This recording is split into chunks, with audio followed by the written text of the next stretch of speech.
Okay, as promised, I've got a little review here of a product, the Stedman Proscreen 101, this windscreen right here that I'm getting real close to the mic with.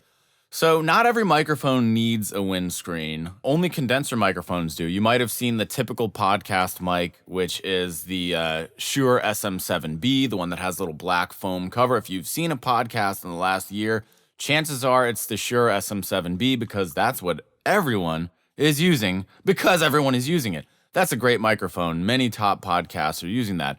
I had a condenser microphone here in the studio that I wanted to purpose for this. It's black, it looks good, it fits nicely with my boom arm. So for me, it was a nice choice also as a backup vocalist mic, even though I technically have a better microphone right here with the Manley reference cardioid.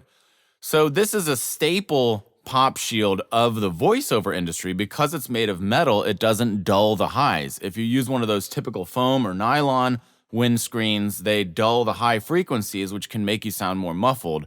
Now, obviously, that's not something that you want when you're in a voiceover situation because those crispy highs are what make the voice so sexy. So we've got this Proscreen 101. I also liked it for its small form factor. It doesn't have anything on the outside. There's no outer ring. So you can see that it's a little less obtrusive when it comes to video. You can kind of see through it. And that metal design allows you to just kind of get more air through it. The idea is that the plosives, the Peter Piper picked a peck of pickled peppers, those get deflected down. The air pushes it down below the microphone so we can get a pa-pa-pa, and without it, pa-pa-pa. Big difference, I hope, although the audio will confirm that when we listen back to it. Used by voiceover professionals all over the world.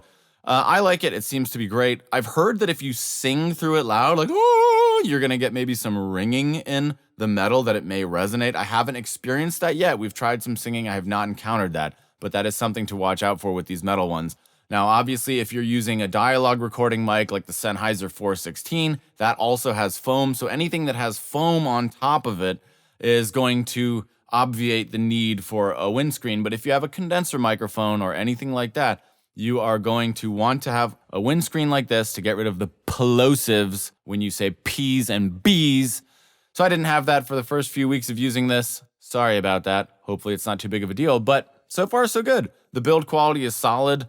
The articulating arm is very nice. It feels sturdy. So it's something that I can recommend to you at this point in time. I will circle back in a few months and let you know how it is then. But for the moment, I think it looks good, feels solid.